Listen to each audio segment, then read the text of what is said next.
Hello বন্ধুরা, আজকে আমি আপনাদের জন্য এক্সপ্লেন করতে চলেছি 2024 সালে মুক্তি পাওয়া ক্রাইম থ্রিলার সাসপেন্স মুভি থালাভান, যেটা আপনার মাইন্ড নিয়ে খেলবে। প্রতি মুহূর্তে আপনি বুঝতে চেষ্টা করবেন এখানে আসলে খুনিটাকে, কিন্তু সবসময় আপনার ব্রেন আপনাকে ধোঁকা দেবে।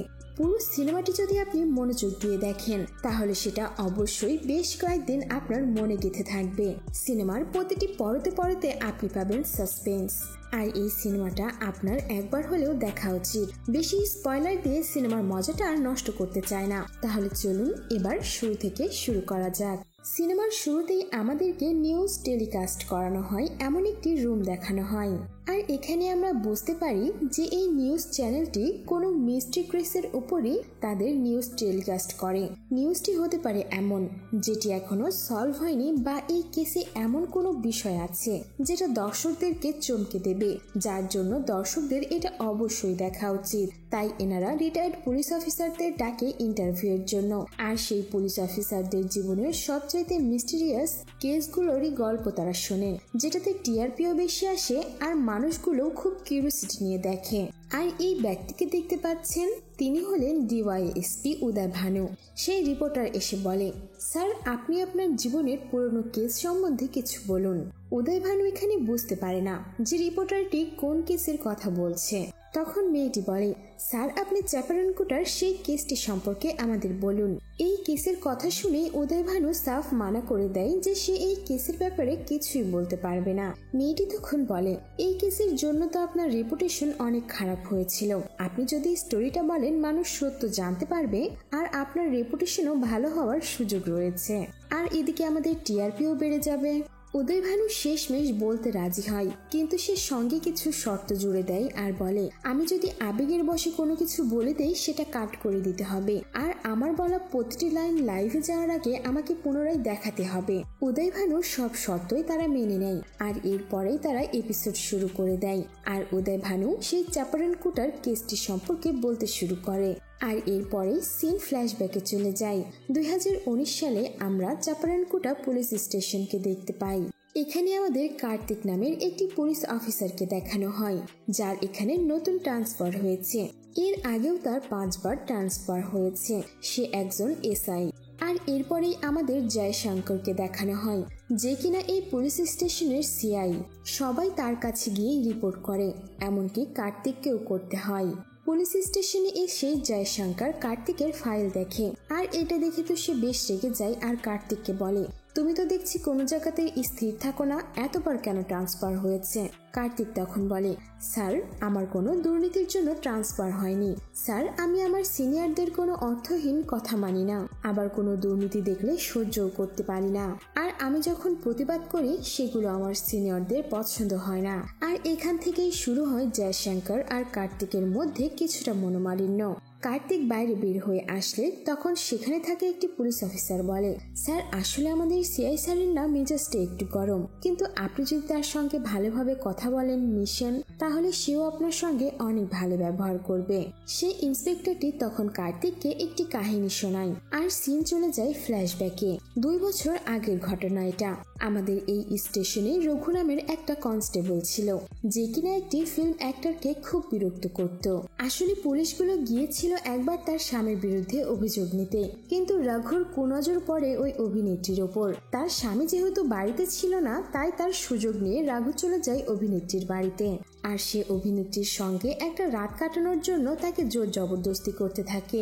অভিনেত্রী রাঘুকে ভেতরে নিয়ে আসে, কিন্তু সে দেখে সেখানে আগে থেকে জয়শঙ্কর আর আরো কিছু পুলিশ অফিসার লুকিয়েছিল।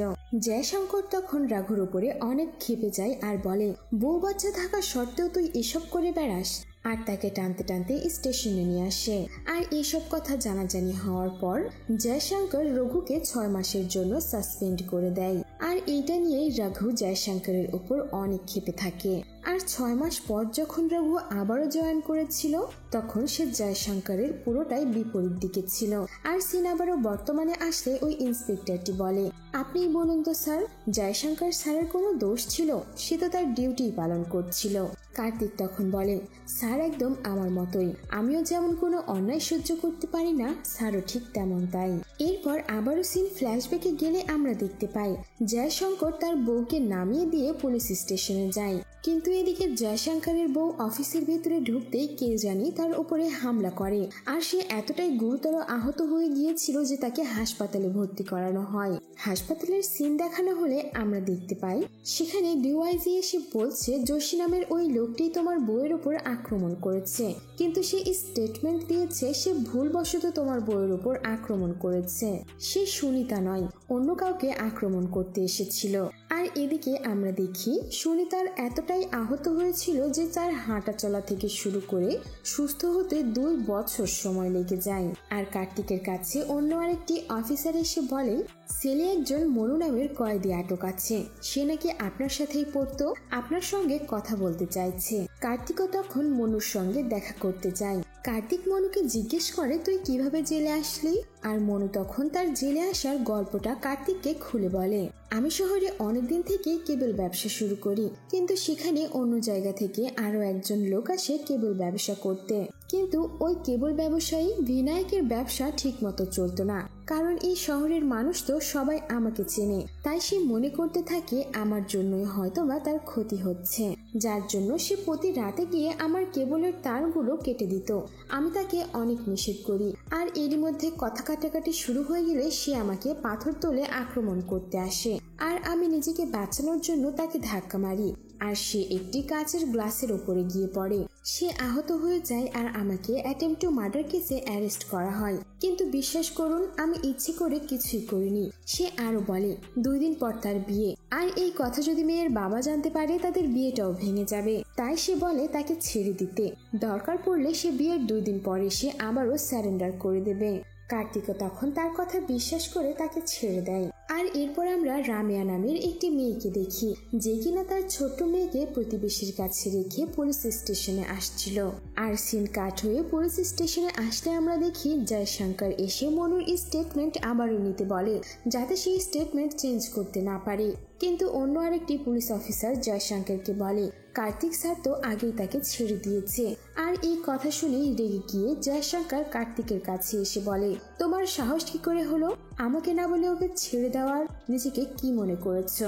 কার্তিক তখন জয়শঙ্করকে বোঝানোর চেষ্টা করে যে আমি আপনাকে ফোন করে জানানোর চেষ্টা করেছিলাম। জয়শঙ্কর বলে আমার অনেক কাজ থাকে, পুলিশ স্টেশন তো আমার আন্ডারেই থাকে তাই না, তাই আমি ফোন ধরতে পারিনি। আর এখানে তাদের মধ্যে অনেক কথা কাটাকাটি হয়, আর কার্তিক বলে ওঠে তাহলে তো এখানে এসআই এর কোনো দরকার নেই, যদি সব কথাই আপনাকে বলে বলে করতে হয় কোনো চাকর রাখুন আর তাকে নিজের মন মতো চালান। জয়শঙ্কর রেগে গিয়ে বলে তোমাকে এবার আমি শিক্ষা দেব কিভাবে সিনিয়রদের সম্মান করতে হয়। জয়শঙ্কর অন্য আরেকটি পুলিশকে গাড়ি বের করতে বলে যাতে সে মনুকে আবারও অ্যারেস্ট করতে পারে। জয়শঙ্কর যখন বাইরে আসে তখনই তার সঙ্গে রামিয়ার দেখা হয়ে যায়। এখানে রামিয়া হলো যোশীর ওয়াইফ, যে কিনা জয়শঙ্করের ওয়াইফের উপর আক্রমণ করেছিল। জয়শঙ্কর বলে কি হয়েছে, কেন এসেছো? রামিয়া তখন তাকে রিকোয়েস্ট করে যোশীকে ছেড়ে দেওয়ার জন্য, তারও একটা ছোট্ট মেয়ে আছে। জয়শঙ্কর যখন সাফ মানা করে দেয় তখন রামিয়া বলে আপনি কিছু টাকা নিয়ে নিন আর ওকে ছেড়ে দিন। আর এই কথা শুনে জয়শঙ্কর রেগে গিয়ে বলে মেয়ে বলে আজকে ছেড়ে দিলাম, কিন্তু এরপরে আমার সামনে আর আসবে না। জয়শঙ্কর তখন গাড়ি নিয়ে বেরিয়ে পড়ে মনুর উদ্দেশ্যে, আর সে মনুর বাড়িতে এসে তাকে টানতে টানতে নিয়ে যেতে থাকে পুলিশ স্টেশনে। সবাই তাকে অনেক বাধা দেওয়ার চেষ্টা করে, কিন্তু জয়শঙ্কর বলে তোকে আমি পচাবো জেলের ভেতরে, কোনো বন্ধুই তোকে আর সাহায্য করতে পারবে না। টানতে টানতে পুলিশগুলো মনুকে গাড়িতে ওঠাচ্ছিল, আর এদিকে মনু খুবই রাগী চোখে জয়শঙ্করের দিকে তাকিয়ে থাকে। আর এখানেই সিনেমাতে 4 মাসের একটি গ্যাপ দেখানো হয়, দেখা যায় সেখানে গ্রামে একটি উৎসব চলছিল। জয়শঙ্কর আর তার পুরো পরিবার তাদের বাড়ির সামনে দিয়ে যেই মানুষগুলো যাচ্ছিল তাদেরকে দেখছিল। আর তখনই জয়শঙ্করের ফোনে ফোন আসে, আর জয়শঙ্কর বলে আজকে আমার পুরো পরিবার আমার শ্বশুর বাড়িতে যাবে, তাই তোমরা চাইলে আসতে পারো, বাড়ি ফাঁকা থাকবে, আড্ডাও হবে। আর অন্যদিকে আমরা দেখতে পাই সেই দিনই মনু দাস আর তার ভাইয়েরাও মুক্তি পায় জেল থেকে। এরপর আমরা দেখতে পাই রাঘু এসে কার্তিককে বলছে জয়শঙ্কর স্যার আপনাকে ইচ্ছে করে এত ডিউটি দিচ্ছে, কারণ একমাত্র আপনিই একজন যে কিনা তার কথার প্রতিবাদ করেছে। সে বলে আমিও করেছিলাম, যার জন্য আমার এই অবস্থা। আমি তো এটাও শুনেছি তিনি নাকি ঘুষও নেন, এমনকি রামিয়া নামের যে মেয়েটি আসে সেই মেয়েটির সঙ্গে নাকি জয়শঙ্কর স্যারের অবৈধ সম্পর্ক রয়েছে। কার্তিক তখন মুচকি হেসে রঘুকে বলে, এসব তুমি আমাকে কেন বলছো? এখানে তোমার এখন কাজটাই বা কি? রঘু বলে, স্যার আমার কয়েকদিনের জন্য ছুটি লাগবে, আমি আমার গ্রামের বাড়িতে যেতাম। আর এরপরে কার্তিক চলে যায় পুজোর মেলাতে ডিউটি করতে। তখনই উদয়ভানু তাকে ফোন করে আর জয়শঙ্করের বাড়িতে ডাকে। জয়শঙ্কর তখন বলে, তাকে ডাকার কি দরকার? উদয়ভানু বলে, আমি চাই তোমাদের মধ্যে সুলহ হয়ে যাক, যাতে তোমাদের পুলিশ স্টেশনটাও খুব ভালোভাবে চলতে পারে। কার্তিকও এরপর জয়শঙ্করের বাড়িতে আসে আর উদয়ভানু তাকে ড্রিঙ্কস অফার করে, কিন্তু কার্তিক বলে, যেহেতু আমি ডিউটিতে আছি তাই আমি এখন খাবো না। জয়শঙ্কর সেখানেও কার্তিককে একটু অপমান করে কথা বলে, যেটা শুনে রেগে মেগে কার্তিক সেখান থেকে বেরিয়ে চলে যায়। আর এর পরের দিন সকালে আমরা দেখি জয়শঙ্কর ছাদে এসেছে। তখন প্রশান্ত নামের একটি ছেলে সাজিভান নামের একটি প্লাম্বারকে নিয়ে আসে আর জয়শঙ্করকে বলে, যেহেতু কালকে পুজোর শেষ দিন ছিল তাই আপনার বাড়িতে প্লাম্বিং এর কাজ করানো হয়নি, তাই আজকে ওকে নিয়ে এসেছি। জয়শঙ্করও তাকে দ্রুত সেই কাজটি শেষ করতে বলে আর সাজিভানও বাড়ির ভেতরে এসে কাজ শুরু করে দেয়, কিন্তু হুট করে কিছু পড়ার শব্দ আসে আর সাজিভান জয়শঙ্করকে স্যার স্যার বলতে বলতে ছাদের উপরে আসে। আর আমরা দেখি জয়শঙ্কর কিছু একটা দেখে অবাক দৃষ্টিতে তাকিয়ে আছে। সে জয়শঙ্করের কাছে যায় আর দেখে তার সামনে একটি বস্তাবন্দি মেয়ের লাশ পড়ে আছে। আর এই লাশটি অন্য কারো নয়, সেই রামিয়া নামের মেয়েটির। আর এইটা দেখে সাজিভান ভয় পেয়ে দৌড়ে গিয়ে মানুষজন ডেকে আনে আর এরপরেই চলে আসে পুলিশ অফিসাররাও। জয়শঙ্কর এদিকে যেন বোবার মতো দাঁড়িয়ে আছে। সেখানে উদয়ভানু আর কার্তিকও আসে। উদয়ভানু তখন কার্তিককে গিয়ে বলে, এখানে ডিএসপি স্যার আসবে, ওনাকে আবার বলো না যেন আমরা কালকে এখানে বসে ড্রিঙ্কস করছিলাম, তাহলে আমার রেপুটেশন খারাপ হয়ে যাবে। কার্তিক তখন বলে, উনি তো আমাকে জিজ্ঞেস করবে, তাহলে আমি কি বলবো? তিনি বলেন মিথ্যে বলবে। আর তারা বসে যে ড্রিঙ্কস করছিল সেই টেবিলটিও উদয়ভানু পরিষ্কার করে দিতে বলে। আর কার্তিক তখন বলে, তাহলে আমাকে ফোন দিয়ে কে ডেকেছিল গতকালকে?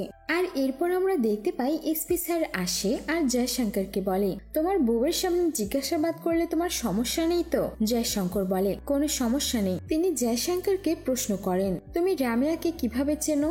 জয়শঙ্কর উত্তরে বলে, রামিয়ার স্বামী আমার স্ত্রীর ওপর অ্যাটাক করেছিল, যার কারণে সে জেলে রয়েছে। আর তার স্বামীর ব্যাপারে কথা বলতে রামিয়া বারবার আমার কাছে আসতো। সে শুধু একটা কথাই বলতো, স্যার আমার স্বামী নির্দোষ, প্লিজ ওনাকে ছেড়ে দিন। এমনকি মামলা তুলে নেওয়ার জন্য সে আমাকে ঘুষও দিতে চেয়েছিল।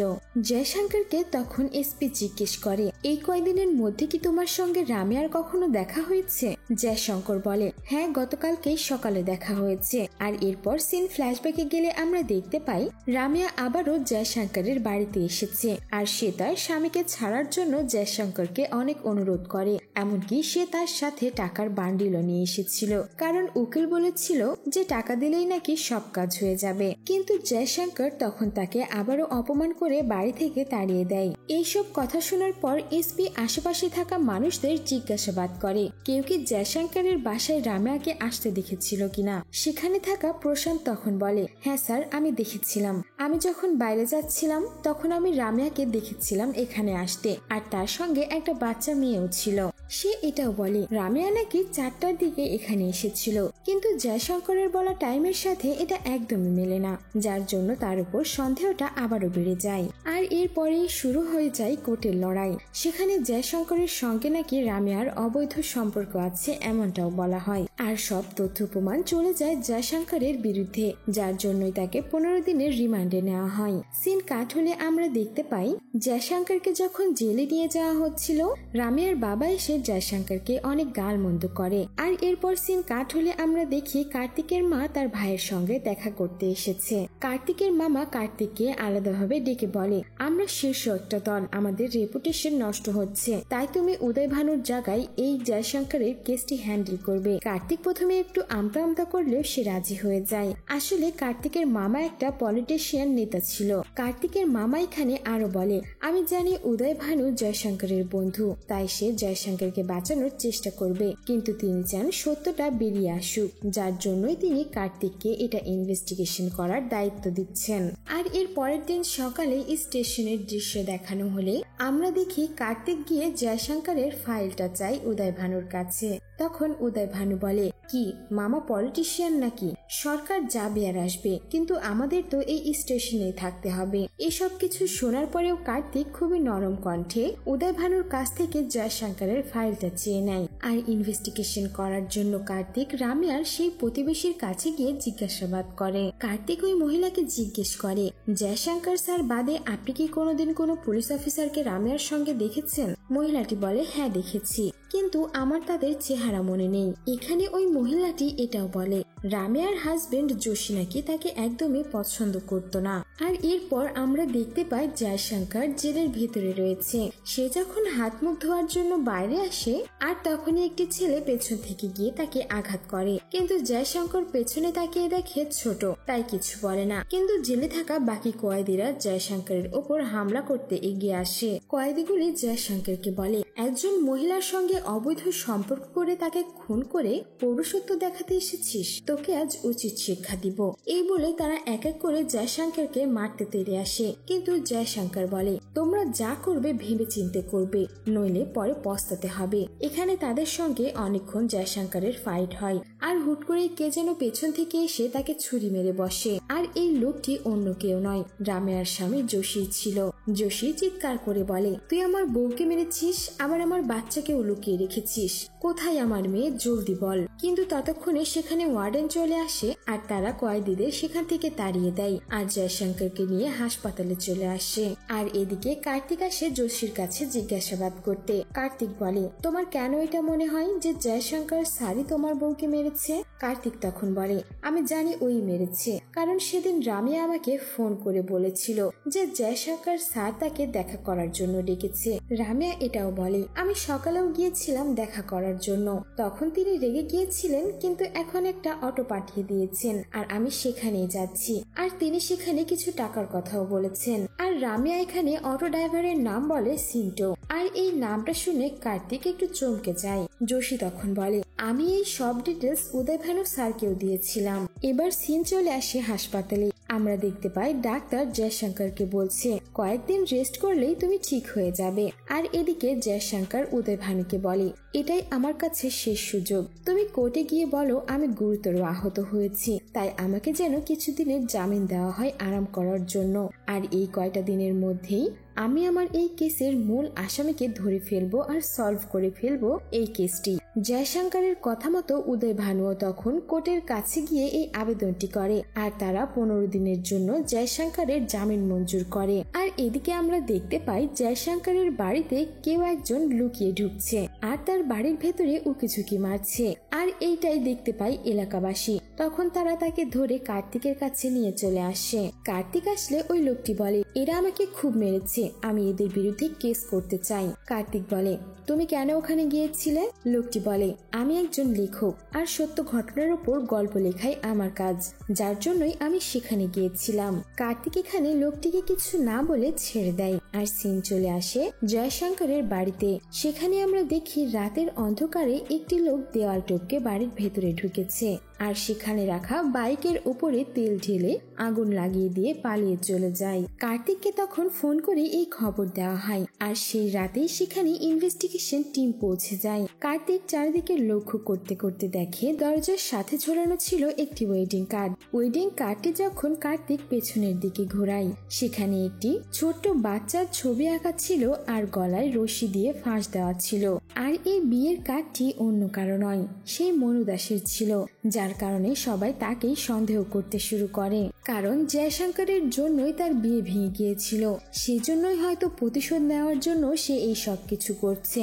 আর এরপরে আমরা থানার সিন দেখতে পাই মনুকে ধরে নিয়ে এসে পুলিশ অফিসাররা অনেক মারধর করছে। কার্তিক এসে যখন দেখে তাকে অনেক মারধর করা হচ্ছে, সে পুলিশ অফিসারটিকে থামায় আর রেগে গিয়ে বলে, ও এতটাও বোকা না যে এই সব কিছু করার পর সে নিজেরই বিয়ের কার্ড ওই দরজায় গিয়ে লাগিয়ে আসবে।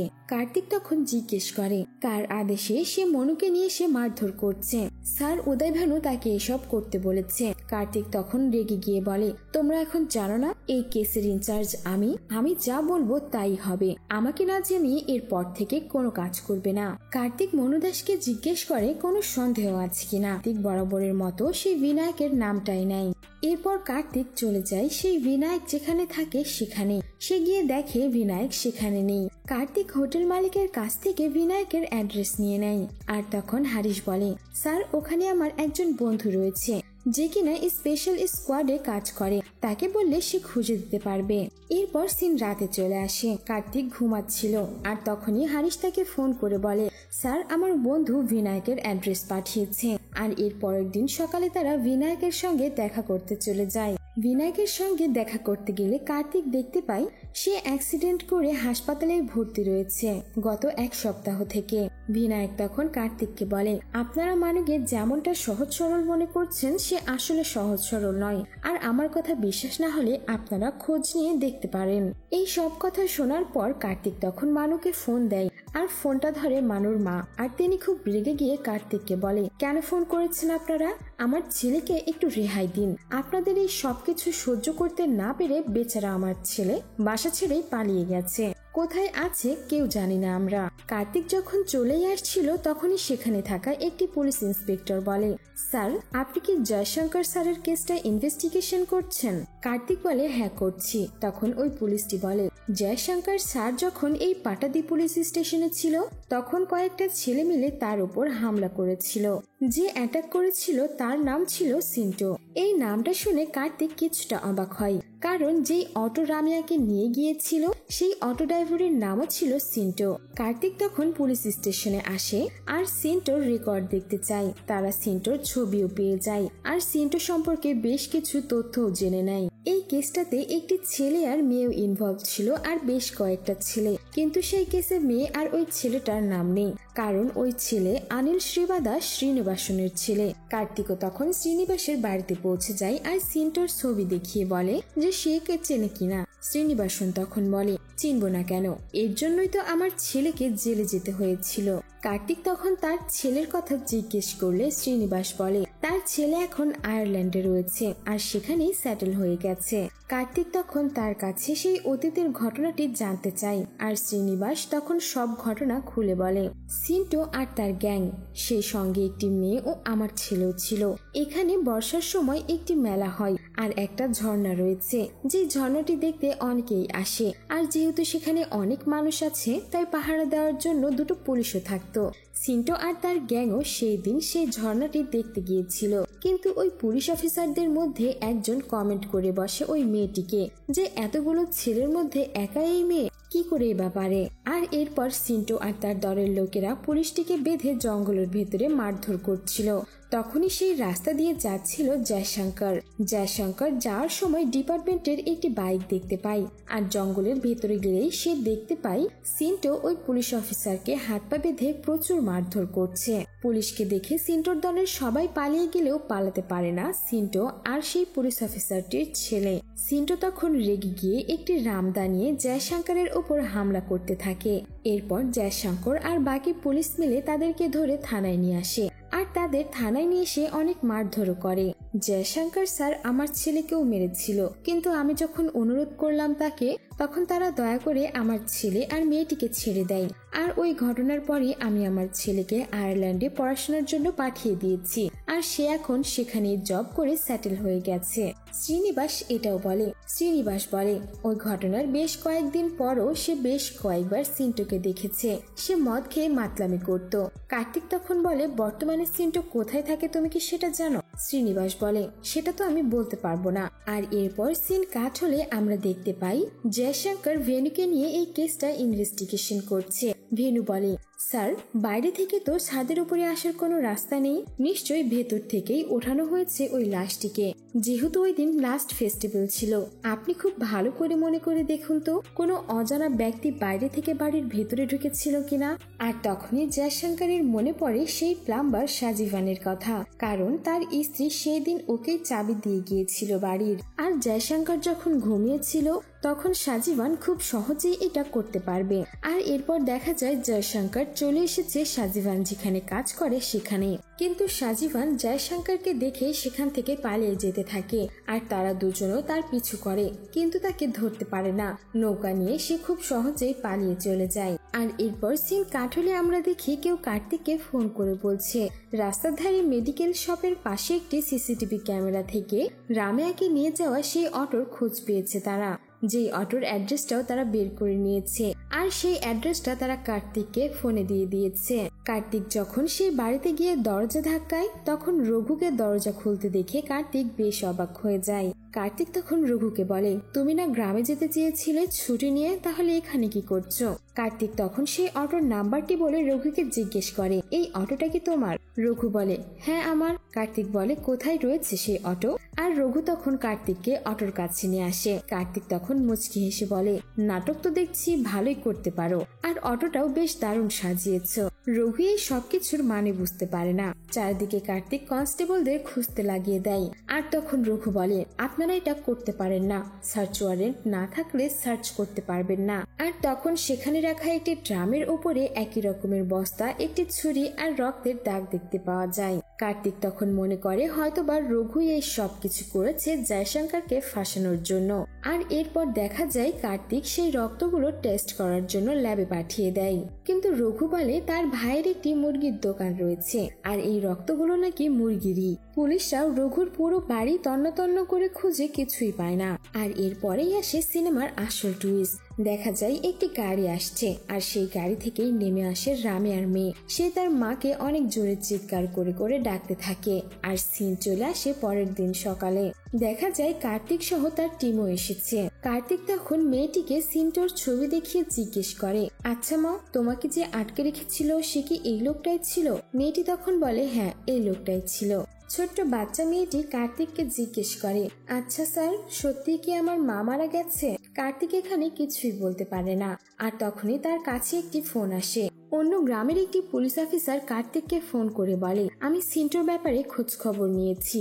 সিন্টো নাকি একটি জায়গায় জেসিবি চালকের কাজ করে। আমি আপনাকে ঠিকানাটা পাঠিয়ে দিচ্ছি।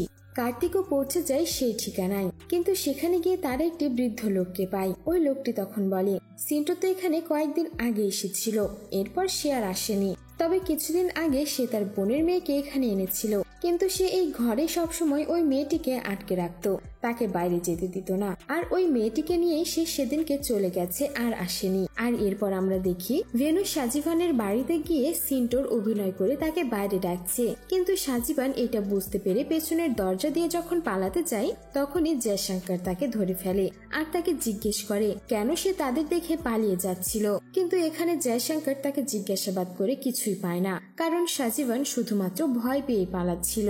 এরপর আমরা দেখতে পাই পুলিশ মিটিং হচ্ছে আর কার্তিক সেখানে সব ডিটেলস বলছে।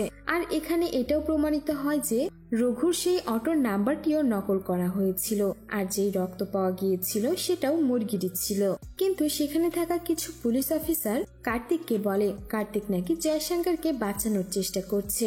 আর এরপরে সিন কাট হলে আমরা দেখি কেউ একজন জয়শঙ্করকে ফোন করে বলছে, আপনি যে সিন্টোকে খুঁজছেন সেই সিন্টো লুকিয়ে রাখা রয়েছে কার্তিকের কাছে, কার্তিক আপনাকে ফাঁসাতে চাই। আর এরপরে সিন চলে আসে কার্তিকের বাড়িতে। কার্তিক তার মায়ের সঙ্গে কথা বলছিল, ঠিক তখনই তার কিছু একটা সন্দেহ হলে সে বাইরে আসে। বাইরে এসে সে চারিদিকে খোঁজাখুঁজি করে আর একটি কাঠের বাক্সের মধ্যে সে দেখতে পায় সিন্টোর লাশ। আর তখনই সেখানে জয়শঙ্কর চলে আসে আর তাদের দুজনের মধ্যে অনেক হাতাহাতিও হয়। আর অন্যদিকে কেউ এটা ডিএসপি কে ফোন করে বলছে যে কার্তিক সিন্টোকে মেরে তার বাসাতে লুকিয়ে রেখেছে। সিন তখন আবারও জয়শঙ্কর আর কার্তিকের কাছে আসে। জয়শঙ্কর কার্তিককে শান্ত করে বলে, এখন তোমাকেও ফাঁসানো হচ্ছে, আমাকেও ফাঁসানো হচ্ছে, তাই রাগ দিয়ে নয় বুদ্ধি দিয়ে কাজ করতে হবে। এমন একজন কেউ রয়েছে যে আমাকেও ফাঁসাতে চাইছে আর তোমাকেও ফাঁসাতে চাইছে। আর এখানে কার্তিক আর জয়শঙ্কর হাত মিলিয়ে নেয়। আর তখনই উদয়ভানু ফোন করে জয়শঙ্করকে। সে বলে, আমি তোমার বাড়ির পাশ দিয়ে যাচ্ছিলাম, আসবো নাকি দেখা করতে? অনেকদিন থেকে ড্রিঙ্কস করা হয় না, ড্রিঙ্কসও করা হয়ে যাবে। জয়শঙ্কর বলে আচ্ছা ঠিক আছে এসো। কিন্তু এদিকে আমরা দেখতে পাই কার্তিক আর জয়শঙ্কর গাড়ি নিয়ে চলে যায়। আর এরপরেই কার্তিকের বাড়িতে আসে পুলিশ টিম। তারা সিন্টোর লাশ পেয়ে যায়। আর ঠিক তখনই কার্তিকের ফোনে বেনির একটি মেসেজ আসে, কিন্তু তারা ফোন করলে ফেঁসে যেতে পারে ভয়ে বেনির বাড়িতেই চলে যায় দুজন। কিন্তু সেখানে বেনি ছিল না। বেনির ওয়াইফ বলে সে পাসপোর্ট অফিসে গিয়েছিল কিন্তু এখন পর্যন্ত ফেরেনি। কার্তিক আর জয়শঙ্কর তখন পাসপোর্ট অফিসে গিয়েও জিজ্ঞাসাবাদ করে। তারা বলে হ্যাঁ বেনি এসেছিল কিন্তু সে তো চলে গেছে। সেখানে বেনি 6 জনের পাসপোর্ট আর ট্রাভেল ডিটেলস নেওয়ার জন্যই গিয়েছিল, কিন্তু তাদের মধ্যে 2 জনেরই পাসপোর্ট ছিল, সিন্টো আর অনুর। জয়শঙ্কর তখন বলে বেনির ফোনটি ট্র্যাক করতে, কিন্তু সেই লোকেশন চলে যায় অবসরপ্রাপ্ত সেই কনস্টেবলের বাড়িতে। কিন্তু তারা গিয়ে দেখে কনস্টেবল তার ছেলে অরুণের শ্রাদ্ধ করছে। আয়ারল্যান্ডেই নাকি অরুণ মারা গেছে। জয়শঙ্কর আর কার্তিক যায় একটি সেফ থাকার জায়গায়, কিন্তু হুট করেই তারা দেখে হোটেল মালিক তাদেরকে তালা দিয়ে চলে গেছে। আর সেখানে কার্তিক জানালা দিয়ে দেখে পুলিশ অফিসাররা এসেছে। তারা মনে করে হয়তোবা হোটেল মালিক তাদেরকে পুলিশে ধরিয়ে দেবে। কিন্তু পুলিশগুলো যখন সব রুম চেক করার পর কার্তিকদের রুমে আসে, তখন ওই হোটেল মালিকটি তাদেরকে সাহায্য করে। আর এরপরে কার্তিককে ফোন করে অন্য আরেকটি পুলিশ অফিসার বলে আরুণ নাকি কোনোদিনই আয়ারল্যান্ডে যায়নি, এমন কোনো তথ্যই পাওয়া যায়নি ট্রাভেল এজেন্সি থেকে। জয়শঙ্কর আর কার্তিক পৌঁছে যায় সেই পুলিশ কনস্টেবলের কাছে। জয়শঙ্কর আর কার্তিককে দেখেও আরুণের বাবা অ্যাক্টিং করতে শুরু করে যে আমার ছেলে মারা গেছে, আমার এখন দেখার মতো কেউ নেই। কিন্তু জয়শঙ্কর এসে শিবের কলার ধরে বলে সত্যি করে বল, কেন আমাদেরকে মিথ্যে বলেছিস এতদিন? আমরা জেনে গেছি তোর ছেলে কোনোদিনই আয়ারল্যান্ডে যায়নি। কেন এসব করেছিস? কোথায় লুকিয়ে রেখেছিস তোর ছেলে আরুণকে? আমরা খুব ভালো করে জানি সেই এই সব কিছু করেছে। শিবদাস তখন একটি ঘরের ভেতরে তাদেরকে নিয়ে যাচ্ছিল, কিন্তু তখনই কার্তিক শুনতে পায় ছাদের উপর থেকে একটি আওয়াজ। আর সে জয়শঙ্করের পিছনে না গিয়ে সেই আওয়াজের দিকে যায়। শিবদাস যখন সেই ঘরে আসে, তখন সেখানে জয়শঙ্কর দেখতে পায় আরুণ আর সেই মেয়েটির ছবিতে ফুলের মালা ঝোলানো, মানে তারা মারা গেছে। শিবদাস তখন রহস্যময় ভাবে পেছনে তাকায় আর সিন চলে আসে ফ্ল্যাশব্যাকে। আসলে এই মেয়েটি ছিল আরুণের গার্লফ্রেন্ড। আর ওই কমেন্ট করার পর তার খুব খারাপ লাগে, যার কারণে সে সিন্টোর সঙ্গে ওই পুলিশটিকে মিলে বেঁধে রেখেছিল। আর সে যখন পুলিশটিকে মারতেই যাবে, তখনই সেখানে জয়শঙ্কর চলে আসে আর তাকে অ্যারেস্ট করে নিয়ে আসে। জয়শঙ্কর অনেক মারে আরুণকে। শিবদাস এসে অনেক রিকোয়েস্ট করে আরুণকে না মারার জন্য, কিন্তু জয়শঙ্কর উল্টো শিবদাসকেই বলে তার নিজের ছেলেকে নিজ হাতে মারতে, যাতে তার উচিত শিক্ষা হয়। বাড়িতে আসার পর শিবদাস নিজের ছেলের কাছে অনেক মাফ চাই। সে বলে তোকে বাঁচানোর জন্যই আমাকে এমনটা করতে হয়েছে বাবা, তুই আমার উপরে রাগ করিস না। আরুণ তখন বলে জয়শঙ্কর করেছে ঠিক আছে, কিন্তু তুমি আমার বাবা হয়ে কেন আমাকে মারলে? আর এর পরের দিন যখন শিবদাস ডিউটি থেকে বাড়িতে আসে, সে জানালা দিয়ে দেখতে পায় তার ছেলে আত্মহত্যা করেছে। শিবদাস তার ছেলে মারা যাওয়ার খবর কাউকে দেয় না, শুধুমাত্র তার সেই রাইট হ্যান্ডকে ডাকে আর নিজের ঘরের ভিতরেই তার ছেলেকে দাফন করে দেয়। সিন বর্তমানে আসলে আমরা দেখতে পাই শিবদাস বলে এই সবকিছু আপনার জন্য হয়েছে, আমার ছেলের মৃত্যুর জন্য আপনি দায়ী ছিলেন। আর অন্যদিকে আমরা দেখতে পাই শিবদাসের সেই লোকটি গিয়ে কার্তিকের উপরেও হামলা করছে। কার্তিক সেখান থেকে কোনো মতে বাঁচে আর একটি দরজা খুলে যায়। সেখানে সে বেনিকে দেখতে পায়, তারা বেনিকে আটকে রেখেছিল। আর অন্যদিকে জয়শঙ্করের উপর হামলা করতে থাকে শিবদাস। কার্তিক কোনো মতে ওই লোকটিকে সামলিয়ে চলে আসে জয়শঙ্করের কাছে। জয়শঙ্কর আর কার্তিক মিলে শিবদাসকে হারিয়ে দেয়। তখন কাঁদতে কাঁদতে শিবদাস বলে সে তার ছেলের মৃত্যুর বদলা নিতেই এই সবকিছু করেছে প্ল্যান করে। সেই নাকি যোশীকে টাকা দিয়েছিল জয়শঙ্করের বউয়ের ওপর হামলা করতে। যোশী নাকি 2 লক্ষ টাকা নিয়েছিল এই কাজের জন্য। সে বলেছিল এই কথা কাউকেই বলবে না, কিন্তু সে তার বউকে বলে দিয়েছিল আর ব্ল্যাকমেল করে করে টাকা নিচ্ছিল শিবদাসের কাছ থেকে।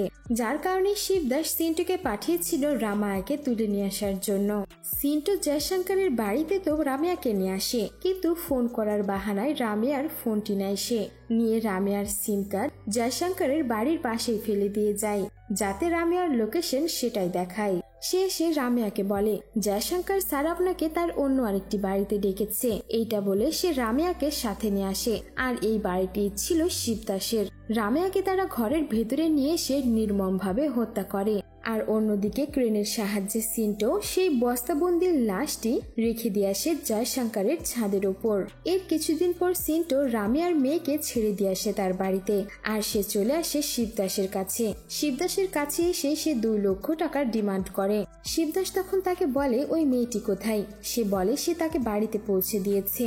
এইটা শোনার পর শিবদাস তার উপরে একটু রাগারাগি করে। শিবদাস তখন বলে তার কাছে কোনো টাকা নেই, কিন্তু সিন্টো বলে সে যদি টাকা না দেয় তাহলে সে পুলিশকে গিয়ে সবকিছু বলে দেবে। আর এরপর কৌশলে শিবদাস তাকে বলে তুই গোসল করে নে, তোর ভালো লাগবে। শিবদাস এখানে তার রাইট হ্যান্ডের সাহায্যে সিন্টোকেও মেরে ফেলে আর লাশ নিয়ে গিয়ে রেখে আসে কার্তিকের বাড়িতে কার্তিককে ফাঁসানোর জন্য। সকাল হলে সেখানে পুলিশ ফোর্স আসে আর তারা আরুণের বডিটিকেও বের করে।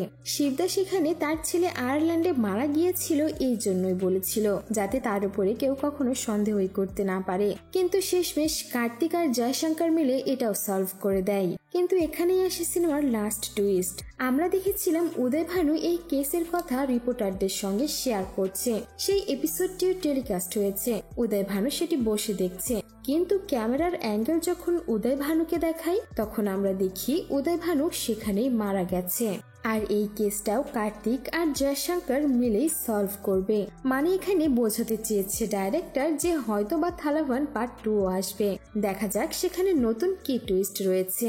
সো ভিউয়ার্স, আমাদের আজকের এই এক্সপ্লেনেশন আপনার কাছে কেমন লেগেছে তা অবশ্যই আমাদের কমেন্ট বক্সে জানিয়ে দিবেন। ধন্যবাদ।